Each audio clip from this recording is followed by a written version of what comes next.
Captain Jake Morrison sat in his chair on the bridge of the U.E. Starbound. The ship was quiet except for the soft hum of the engines. His crew was doing their normal work when suddenly all the lights started flashing red. "Captain, we have an emergency signal coming in," said Amy Walsh from her communication station.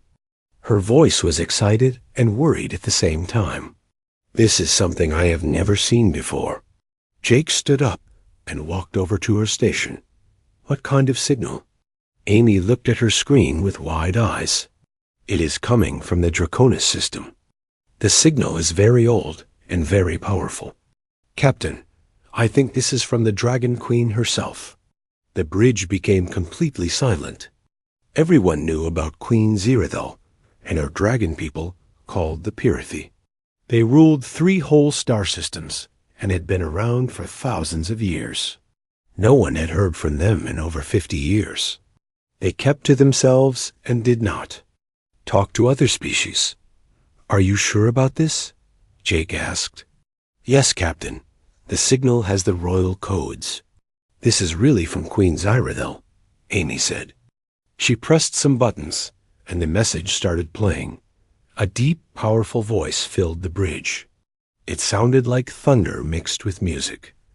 "This is Queen Zirathel of the Pirathi Empire. I am sending this message to anyone who can help us. My children are dying, and I do not know how to save them." The message continued. "For the first time in our long history, I am asking for help from other species. Our greatest minds have tried everything, but nothing works. Please, if anyone can help us, come to our home world. Time is running out." Jake looked around at his crew. Dr. Lisa Chun, their doctor and scientist, was standing near her medical station. She looked very interested. Pete Rodriguez, their engineer, had stopped his work to listen. Ben Carter, their security chief, had his arms crossed and looked worried. "Captain," Lisa said, "this is amazing. The Pirathi have never asked for help before. Something very serious must be happening." "It could be a trap," Ben said. "The Dragon Queen is known to be very powerful. Why would she need help from anyone?" Amy raised her hand. "Captain, I am getting more information. The message says her children are in something called the selection phase. It sounds like they have to choose their life paths, but they are rejecting everything." Jake thought for a moment. The Pirathi were mysterious, but they were not known to be liars or tricksters. If the Dragon Queen was asking for help, something was really wrong. "Pete, how long would it take us to get to the Draconis system?"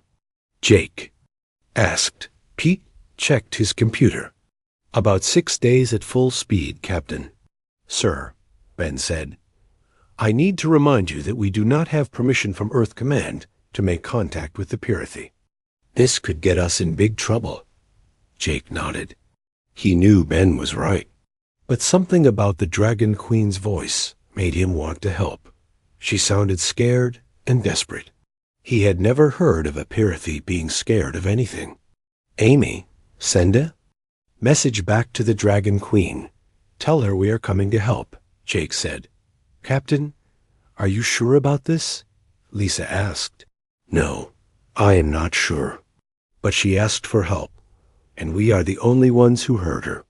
Sometimes you have to do what feels right, even if it might be dangerous." Amy sent the message and then looked up. "Captain, I am getting a reply already. The Dragon Queen says she will meet us herself. She is sending coordinates for where to land." The next 6 days passed slowly. The crew prepared for what might be the most important mission of their lives. Lisa studied everything she could find about Pirathi biology. Pete made sure all the ship systems were working perfectly. Ben prepared security plans, even though he hoped they would not need them. Amy practiced speaking the few Pirathi words that humans knew. Jake spent most of his time reading old reports about the Pirathi Empire. They were described as proud, strong, and very traditional. Their society had not changed much in thousands. of years. The Dragon Queen had ruled for over 800 years, and before her, her mother had ruled for 600 years. The Purithi looked like giant dragons from Earth's old stories, but they could talk and think just like humans. They had powerful abilities like breathing fire and reading minds. Their technology was very advanced, but they preferred to use their natural abilities most of the time. "Captain," Amy called out on the 6th day, "we are approaching the Draconis system." Jake looked out the front window and saw something incredible. 3 planets orbited around a bright blue star. Each planet was covered in beautiful crystal cities that sparkled in the starlight. Ships that looked like flying dragons moved between the planets. "This is amazing," Lisa whispered. "Look at those cities. They must have taken thousands of years to build." As they got closer to the main planet, more dragon ships came to meet them. But instead of stopping them, the ships formed a circle around the Starbound like an honor guard. "Captain," Amy said, "the Dragon Queen is speaking to us directly." The same powerful voice from the distress message filled the bridge, but this time it sounded tired and sad. "Welcome, humans. I am Queen Zirathil. Thank you for coming. Please follow my ships to the landing area. I will meet you there." They landed in a huge courtyard made of what looked like purple crystal. As soon as they stepped off their ship, they saw her. Queen Zirathil was enormous, at least 30 feet tall. Her scales changed color from deep purple to gold as she moved. Her eyes were ancient and wise, but also full of worry. "Humans," she said, and her voice was gentler now. "I am grateful you came. Many others have refused to help us." Jake stepped forward. Even though he was scared, he tried to sound brave. "Your Majesty, we came as soon as we got your message. What is wrong with your children?" The Dragon Queen's eyes became even sadder. "Come with me. I will show you." She led them through her crystal palace. Everything was beautiful, but also felt very old and serious. They passed many other Purithi, all of whom bowed to their queen. Finally, they came to a large room with 5 smaller dragons inside.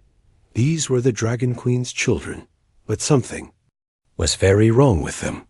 Their scales looked dull and gray instead of bright and colorful. They lay on the floor and barely moved. Sometimes one of them would breathe out a small puff of fire, but it was weak and sad. "These are my children," Queen Zirathil said. "Prince Kalrix, Princess Vexira, Prince Torgin, Princess Lyara, and Prince Nixith. They are dying because they will not choose their life paths." Lisa knelt down near one of the young dragons. "What do you mean by life paths?" "All Purithi must choose their purpose when they become adults. We have 5 traditional paths: military leader, diplomat, technology master, spiritual guide, or resource manager. But my children have rejected all of these choices. This has never happened before in our history." Jake looked at the sick young dragons and felt very sad. They looked like they were in pain. "What happens if they do not choose?" "They die," the Dragon Queen said simply. "Our bodies need purpose to survive. Without choosing a path, their life force is leaving them. They have only 7 more days." The room became quiet, except for the weak breathing of the young dragons. Jake looked at his crew and saw that they all wanted to help, but none of them knew how. "Your Majesty," Jake said, "we will do everything we can to help your children." Queen Zirathil looked at him with hope in her ancient eyes. "Thank you, Captain Morrison. You may be their only chance." The next morning, Jake and his crew returned to the Crystal Palace. Queen Zirathil was waiting for them in the room with her sick children. The young dragons looked even weaker than before. Their breathing was slower, and their scales had become more gray. "Dr. Chun," the Dragon Queen said, "you may examine my children if you wish, but please be careful. They are very sensitive right now." Lisa approached the nearest young dragon carefully. It was Prince Kelrix, the oldest of the five. When she got close, he opened one eye and looked at her. His eye was a beautiful green color, but it looked very tired. "Hello," Lisa said softly. "I am Dr. Lisa Chun. I want to help you feel better." Prince Kelrix made a soft sound, like a cat purring, but sadder. Lisa took out her medical scanner and began checking his vital signs. What she found surprised her. "Your Majesty," Lisa said, "these readings are very strange. His body seems healthy, but his brain activity is very unusual. It is like he is thinking about many things at once, but cannot focus on any of them." Queen Zeradel nodded. "That is exactly what happens during the selection phase. Their minds are trying to choose a path, but they reject every option we give them." Jake knelt down next to Princess Vexira, the only female among the children. She was smaller than her brothers, with scales that shifted between blue and silver. When he got close, she lifted her head and looked at him with curious eyes. "Why? Do you reject the traditional paths?" Jake asked her directly. Princess Vexira opened her mouth and spoke in a voice like wind chimes. "The paths feel wrong. They do not fit who I am inside." This was the first time any of the children had spoken since the humans arrived. Queen Zeradel looked shocked. "Vexira has not spoken in days," she whispered. Amy came closer and sat down near the young dragon. "What would feel right to you?" "I want to help people understand each other," Princess Vexira said. "Not just give orders or follow rules. I want to make stories that bring different kinds of people together." Pete, who had been quiet until now, went over to Prince Torgen. This dragon was the biggest of the children, with dark red scales and powerful muscles. But he looked very sad. "You look strong," Pete said. "You would make a good military leader." Prince Torgen shook his head slowly. "I do not want to fight or control others. I want to protect things that are small and growing. I want to help new life become strong." Ben approached Prince Nixith, the youngest. This little dragon had black scales with tiny spots that looked like stars. He was so weak he could barely lift his head. "What do you want to do, little guy?" Ben asked gently. "I want to solve problems that no one thinks can be solved," Prince Nixith whispered. "I want to find ways to do impossible things." Finally, Lisa went to Princess Lyra. This dragon had scales that changed color constantly, like a rainbow. When Lisa got close, the dragon's scales turned soft pink and yellow. "I can feel that you are kind," Princess Lyra said. "I want to be like that too. I want to help others, understand their feelings, and find peace." Jake stood up and looked at Queen Zeradel. "Your Majesty, I think I understand the problem. Your children do not want to reject your traditions. They want to create new ones." The Dragon Queen looked confused. "New traditions? That is not possible. We have had the same 5 paths for 3,000 years. They have always worked." "But your children are different from the dragons who came before them," Lisa said. "They have evolved. They think about things in new ways." "Evolution?" Queen Zeradel repeated the word like it was something dangerous. "Yes," Jake said. "On Earth, we learned that when children are different from their parents, it usually means they are growing into something better. Maybe your children are showing you new ways your people can grow." An older dragon entered the room.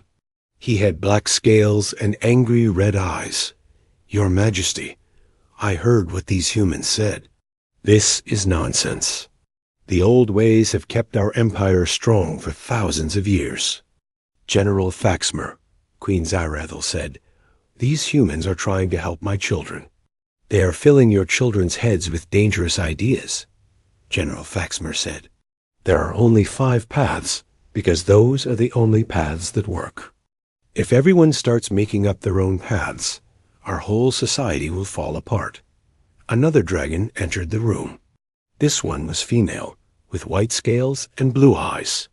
She wore jewelry made of crystals and spoke in a musical voice. "I agree with General Faxmer," she said. "High Priestess Velania has consulted the ancient texts. There is no mention of children creating their own paths. This is against our most sacred traditions." Jake felt frustrated. He could see that the young dragons were getting excited about the possibility of choosing their own paths, but the older dragons were completely against the idea. "Your Majesty," Jake said, "what if we tried something different? What if we helped your children explore what they really want to do, instead of forcing them to choose from the old options?" "Absolutely not," General Faxmer said. "These humans have been here for one day, and they think they know better than 3,000 years of Pyrrhothy wisdom." But Queen Zyrethel was looking at her children. For the first time in days, they were moving around and seemed more alert. Prince Kelrix had lifted his head and was looking at Pete's tools with interest. Princess Vexira was listening carefully to Amy's communication device. "General, High Priestess," the Dragon Queen said slowly, "my children are dying. If the old ways could save them, they would have worked by now. Maybe it is time to try something new." "Your Majesty," High Priestess Velania said, "if you allow. This, you will be going against everything our people believe in. And if I do not allow it, my children will die," Queen Zyrethel replied. "I am willing to risk our traditions to save their lives." General Faxmer looked angry. "This is a mistake. That will destroy our empire." "Then so be it," the Dragon Queen said firmly. "Captain Morrison, I give you permission to work with my children. But you must be very careful.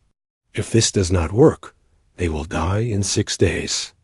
After the General and High Priestess left, Queen Zyrethel sat down next to her children. "I need you to understand something," she said to the humans. "Our people have lived the same way for thousands of years. We believe that tradition keeps us strong and safe. What you are suggesting is completely against everything we know." "We understand," Jake said. "On Earth, we also have traditions. But we also believe that people should be free to choose their own paths in life." "That sounds wonderful," the Dragon Queen said. "But it also sounds very dangerous. What if people make bad choices? What if they choose paths that hurt others? Or themselves?" Lisa sat down next to Prince Kelrix, who was now looking at her medical equipment with great interest. "Your Majesty, we believe that people usually make good choices when they are allowed to follow their hearts and use their minds together. And what if you are wrong?" Queen Zyrethel asked. "What if helping my children choose their own paths destroys everything my people have built?" Jake looked at the 5 young dragons. They were all paying attention to the conversation, and they looked more alive than they had since the humans arrived. "Your Majesty," Jake said, "I think your children are going to create something even better than what came before. But they need the chance to try." Queen Zyrethel was quiet for a long time. She looked at each of her children, then at the human crew, then back at her children again. "Very well," she said finally. "You have 6 days to help my children find their own paths. But if this fails, if they die because of this experiment, I will hold you responsible." "We understand," Jake said. "We will do everything we can to help them." As the humans prepared to begin working with the young dragons, none of them knew that General Faxmar and High Priestess Velania were already making plans to stop them. The 2 older dragons met in a private chamber later that evening. "This cannot be allowed to continue," General Faxmar said. "If the royal children are allowed to reject tradition, every young dragon in the Empire will want to do the same thing." "I agree," High Priestess Velania said. "But Queen Zyrethel has made her decision. We cannot directly disobey her." "No," the general said with a dangerous smile. "But we can make sure these humans fail. And when they do, no one will ever question our traditions again." On the 3rd day, Jake and his crew began working closely with each of the young dragons. They had moved to a different part of the Crystal Palace, away from the watchful eyes of General Faxmer and High Priestess Velania. Lisa started with Prince Kelrix, who seemed most interested in how things worked. She showed him her medical equipment and explained how each tool helped people feel better. This scanner can see inside a body without cutting it open, Lisa explained. It helps us understand what is wrong so we can fix it. Prince Kelrix touched the scanner gently with one claw. On our world, we have healing crystals, but they only work in certain places. Your tool works everywhere? Yes, because it works. With the body's natural systems instead of trying to control them, Lisa said. The young dragon's eyes lit up. That is what I want to do. I want to make things that work with nature, not against it. I want to help damaged worlds heal themselves.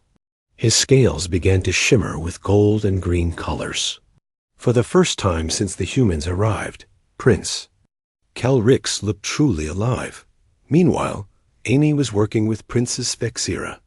The young female dragon was fascinated by human language and communication. Your words carry feelings, Princess Vexira said. When you speak, I can sense not just what you mean, but how you feel about it. Amy nodded. Humans use language too. Share emotions and experiences. We tell stories to help each other understand different points of view. I want to do that with my telepathic abilities, Princess Vexira said excitedly. I want to create shared experiences that help different species understand each other without losing who they are.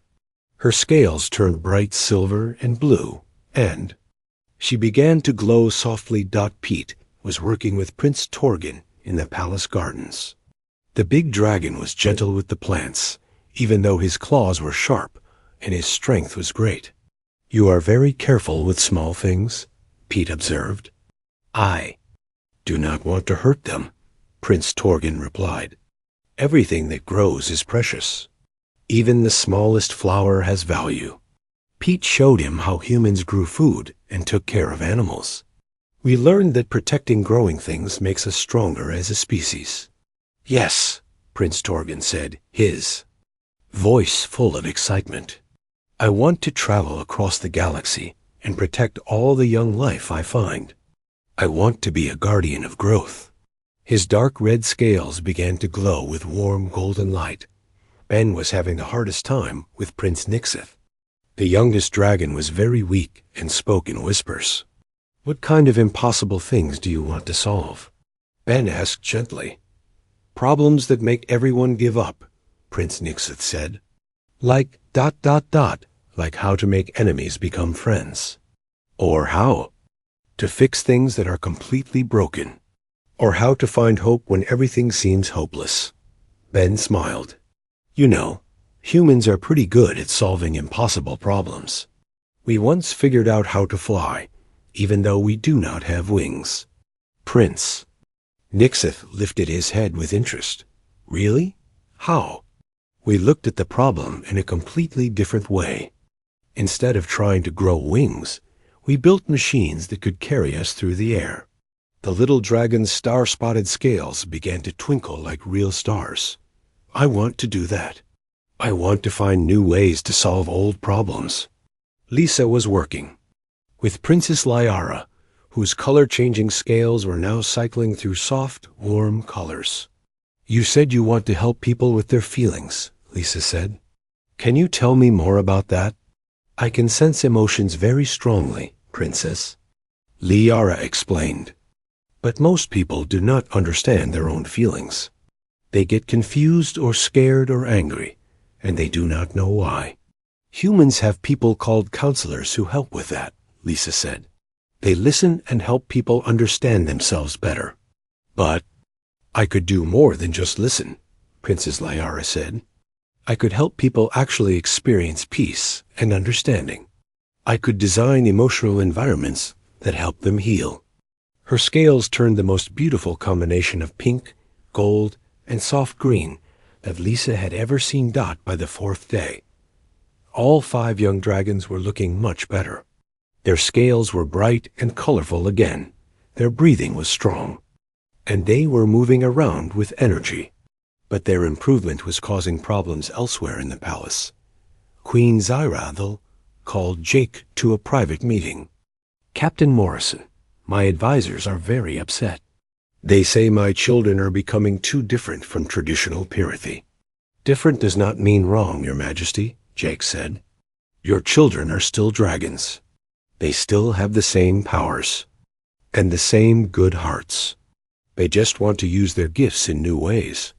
But what if their new ways do not work?" The Dragon Queen asked. "What if they fail and get hurt?" "Then they will learn from their mistakes and try again," Jake replied. "That is how humans grow stronger." "Humans seem to be very brave," Queen Zyrathel said. "Sometimes I think we Pyrrhithi have become too careful. We have been doing the same things for so long that we forgot how to change." That evening, the young dragons asked if they could demonstrate their new ideas. Queen Zyrathel agreed, but she invited General Faxmer and High Priestess Velania to watch. Prince Kael'Rix went first. He had been working with some of the palace's broken crystals. Instead of throwing them away, like the Pyrrhithi usually did, he had found a way to help them heal themselves.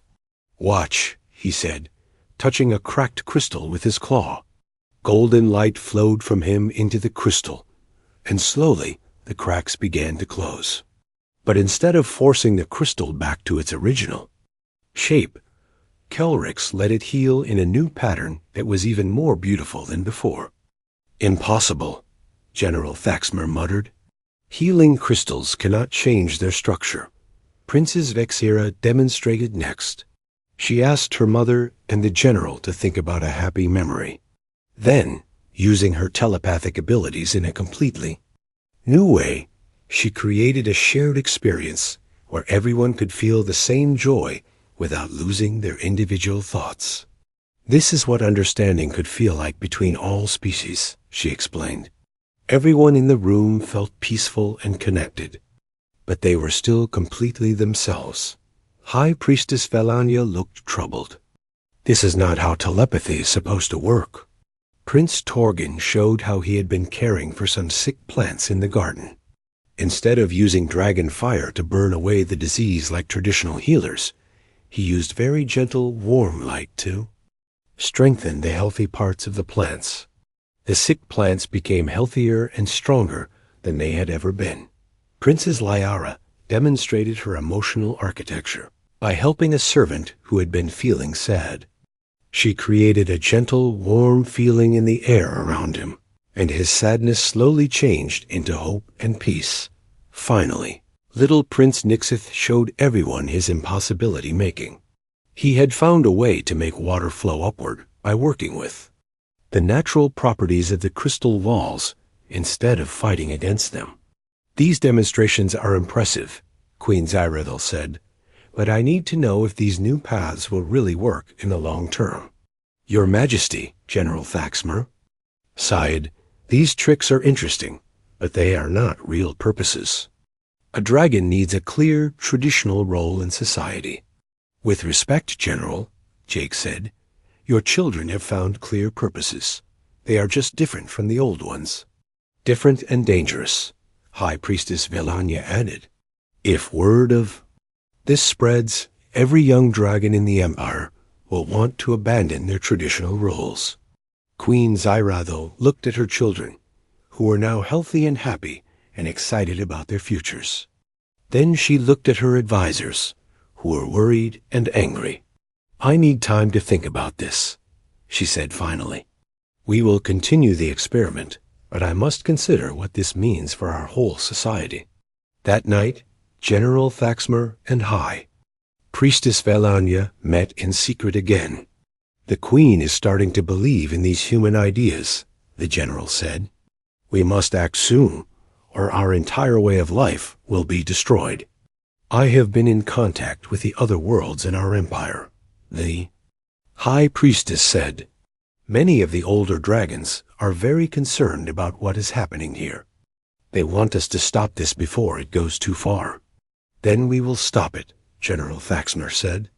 even if it means going against the Queen's wishes. Unknown to them, Prince Nixith had been practicing his new abilities.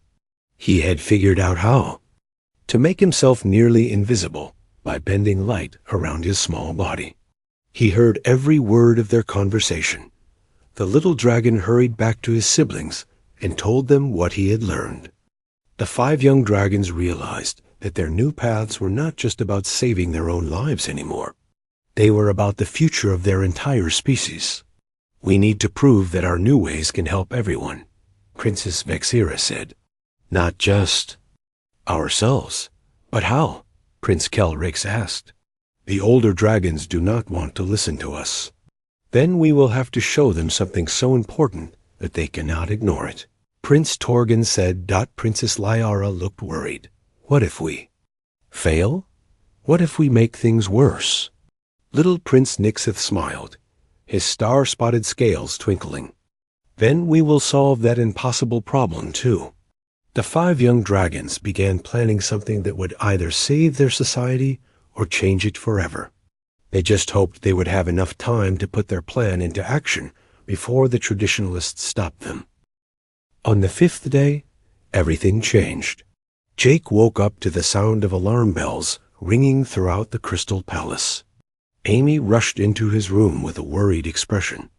"Captain, we have a big problem," she said. "General Faxmer has called for a Council of Elders meeting. He wants to remove us from the planet." Jake quickly got dressed and gathered his crew. When they reached the throne room, they found Queen Zyradel sitting on her crystal throne, looking very tired. General Faxmer and High Priestess Velania stood on one side of the room, while the 5 young dragons huddled together on the other side. "Captain Morrison," Queen Zyradel said, "the Council of Elders has voted. They believe your influence on my children is dangerous to our society. They want you to leave immediately." An old dragon with silver scales stepped forward. "I am Elder Carthel, the oldest member of our council. We have decided that these human ideas are too risky. The traditional ways have kept our empire strong for 3,000 years. We will not let outsiders destroy that." "But the children are healthy now," Lisa protested. "They found their purposes. Purposes that do not exist in our society, Elder." Carthul replied, "What good is a dragon who wants to help plants grow? What use is a dragon who wants to solve impossible problems? These are not real jobs." Prince Kelrix stepped forward, his scales glowing with determination. "Elder Carthul, may I speak?" The old dragon looked surprised. "You may speak, young prince." "You say our new purposes are not useful," Kelrix said. "But yesterday, I healed 3 broken crystals that your best technician said could never be fixed. Is that not useful?" Princess Vexira joined her brother. "And I helped 2 servants who were arguing understand each other's feelings. They are now working together better than ever. Is that not useful?" "These are small things," General Faxmer said. "Real dragons do important work, like leading armies and managing resources. What could be more important than helping others and solving problems?" Prince Torgan asked, his voice rumbling with emotion. High Priestess Valanya raised her hand. "Enough. The decision has been made. The humans will leave today, and the young princes and princesses will choose from the traditional paths." "And if we refuse?" Princess Lyara asked quietly. "Then you will die," Elder Carthul said sadly. "It is better to lose 5 dragons than to lose our entire way of life." Queen Zyradel stood up from her throne. "This is still my decision to make. I am the queen, not the council." "Your Majesty," General Faxmer said, "we have received messages from the other worlds in our empire. The dragons there are very worried about what is happening here. Some are even talking about rebellion if these changes continue." "Rebellion?" Queen Zyradel looked shocked.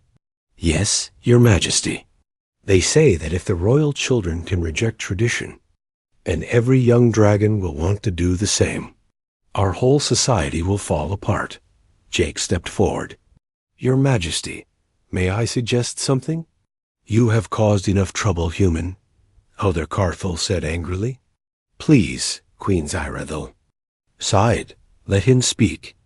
What if we could prove that the new paths are not just safe, but actually better for your empire? Jake asked. What if the young dragons could show everyone that their new ways can solve problems that the old ways cannot? How would you do? That? The Dragon Queen asked. Before Jake could answer, the ground began to shake. Everyone in the throne room looked around in confusion as the crystal walls started to vibrate. Amy checked her communication device. Captain, I am getting emergency signals from all over the system. Something is wrong. A dragon guard rushed into the throne room. Your Majesty, our astronomers had detected a massive asteroid field heading directly toward our home world. It will arrive in less than 2 days. Elder Carthel stood up straighter. Very well. General Faxmer, prepare. Our planetary defense systems. We will destroy the asteroids before they reach us. I have already given those orders, General Faxmer replied. Our best military minds are working on the problem. But as the hours passed, it became clear that the traditional solutions were not working. The asteroid field was too big and moving. Too fast. The Pirathi military weapons could destroy some of the asteroids, but not all of them. Even if they stopped 90% of the asteroids, the remaining 10% would still be enough to destroy their civilization. We need to evacuate the planet, Elder Carthel announced. It is the only way to save our people. There are billions of dragons on this world, Queen Zyrathel said. We do not have enough ships to evacuate everyone in time. The throne room fell silent. Everyone knew that millions of dragons would die if they could not find another solution. Prince Nixith stepped forward. Your Majesty, may I try to solve this impossible problem? You are just a child, General Faxmer said. This is not a game. Please, Princess Vexera said, let us try. Our new ways might work where the old ways have failed. Queen Zyrathel looked at her children, then at the Council of Elders, then at the human crew. What do you propose? We work together, Prince. Kelric said. Each of us uses our new abilities to solve part of the problem. I can use my guardian abilities to protect the most vulnerable areas, Prince Tordin said. I will make sure no one gets hurt while we work. Princess Lyara stepped forward. I can help everyone stay calm and focused. Fear makes people make mistakes, but I can create feelings of hope and determination. Little Prince Nixith grinned, his star-spotted scales twinkling. And I can find the impossible solution that ties everything together. Elder Carthel shook his head. This is madness. You are asking us to trust the fate of our entire world to 5 children with untested abilities. What choice do we have? Queen Zyrathel asked. Our traditional methods have failed. We have 18 hours before the asteroids arrive. General Faxmer crossed his arms.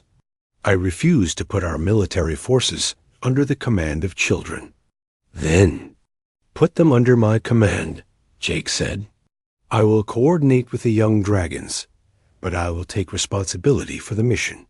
You are not even Pirathi, High Priestess Velanya protested. How can you command our forces? Because right now, I am the only one here who believes this plan can work. Jake replied. Queen Zyrathel thought for a long moment. The ground was still shaking from the approaching asteroid field. Time was running out. Very well, she said. Finally, Captain Morrison, you have command of this operation, but if you fail, we will all die together. The next few hours were chaos. The traditional dragons did not want to follow orders from humans and children. Many of them refused to help at all. But slowly, as the asteroid field got closer and their situation became more desperate, more dragons began to listen. Prince Kelrix worked with Pete to design a new kind of planetary shield. Instead of trying to stop the asteroids with pure Force, they created a system that would work with the planet's magnetic field to redirect the asteroids around the world. It is like water flowing around a rock, Calrex explained to the confused technicians. We do not fight the asteroids. We guide them. Princess Vexira used her telepathic abilities in a way no dragon had ever tried before. She connected with dragons all over the planet, creating a network of shared consciousness that allowed perfect coordination without taking away anyone's individual thoughts. I can feel everyone, she said in wonder. Every dragon on the planet is connected, but they are still themselves. Prince Torgen flew to the most dangerous areas where the asteroids might hit. He used his strength not to fight, but to create protective barriers around schools, hospitals, and homes where the youngest and oldest dragons lived.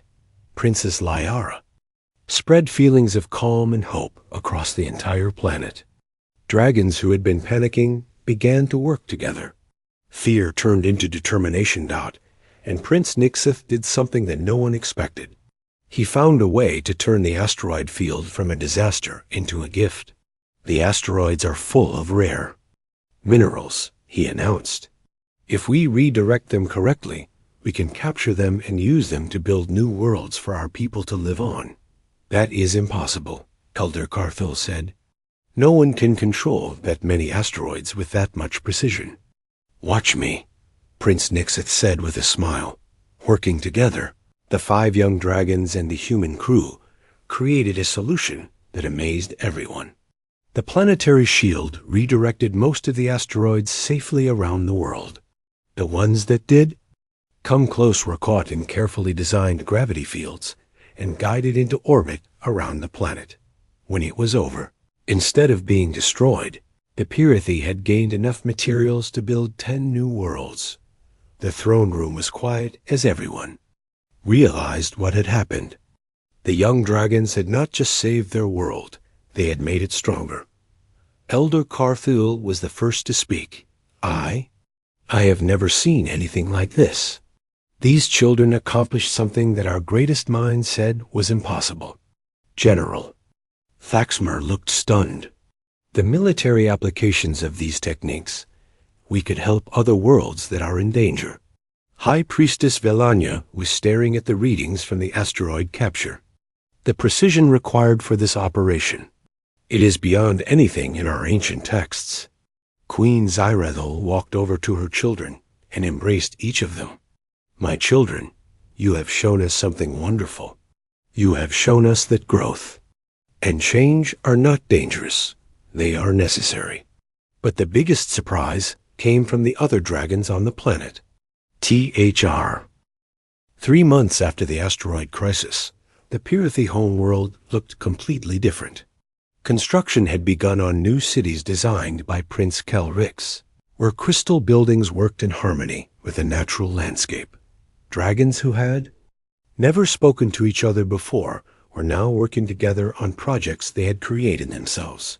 Jake stood on a balcony in the Crystal Palace, watching young dragons practice new abilities they had discovered. Some were learning to heal with light like Princess Liara. Others were exploring creative communication, like Princess Vexira.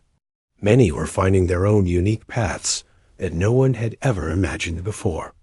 It is remarkable, Queen Zyrethel said, joining him on the balcony.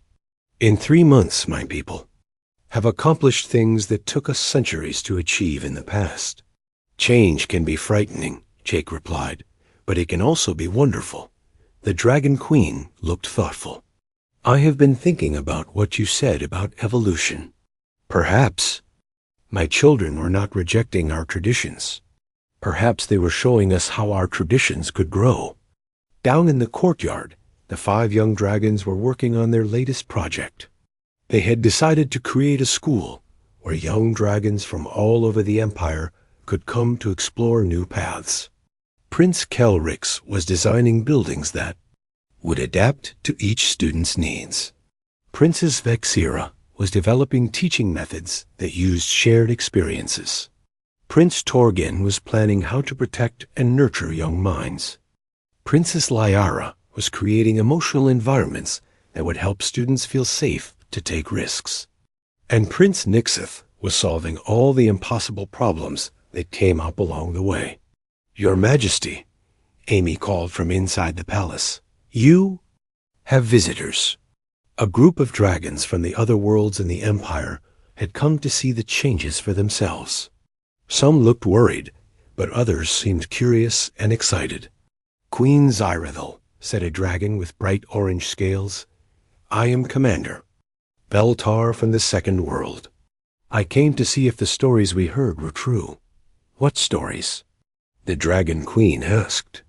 "Stories about dragons choosing their own paths. Stories about children solving problems that adults could not. Stories about—" He paused. "Stories about being free to become who you really are." Behind Commander Veltar, a group of young dragons from his world looked hopeful and nervous at the same time. "The stories are true," Queen Zyrethel said. "Would you like to see for yourself?" Over the next few days, dragons from all 3 worlds in the Empire came to visit. They watched the young dragons work on their projects. They experienced Princess Vexira's shared consciousness network. They saw how Prince Kelric's harmony engineering was making their world more beautiful and efficient. Most importantly, they met hundreds of dragons who had found their own unique paths and were happier and more productive than they had ever been before. Elder Carthel, who had once opposed the changes, became one of their strongest supporters. "I have lived for 600 years," he announced to the visiting dragons, "and I have never seen our people so creative and so united." Even General Thaxmer had changed his mind. "The military applications of these new approaches are incredible," he said. "We have solved defense problems that we struggled with for decades." High Priestess Valanya had started incorporating the young dragons' ideas into the spiritual teachings. "They have shown us that tradition is not about doing the same things forever," she said. "Tradition is about keeping the good parts of the past while growing into a better future." But the most important change came from an unexpected source. Dragons from other species and other star systems began asking for help. "Captain Morrison," Amy said one morning, "we are receiving messages from 17 different species. They all want to know if we can help them with problems their traditional methods cannot solve." Jake looked at the messages on Amy's screen. The Crystalline Collective was dealing with young members who did not want to join the hive mind. The plasma beings had children who wanted to create art instead of managing energy systems. The rock people had youngsters who wanted to explore the galaxy instead of staying on their home world forever. It seems like young beings everywhere are evolving beyond their traditional societies. Lisa observed. Queen Zyrethel had been listening to the conversation. "Captain Morrison, I would like to make a proposal." "What kind of proposal, Your Majesty?" "My children have found their purposes, and they are helping other young dragons find theirs. But there are many other species in the galaxy who might need this kind of help. Would you be willing to work with us to help them?" Jake looked at his crew. Pete was nodding enthusiastically. Amy looked excited about the communication challenges. Lisa was already thinking about the scientific possibilities.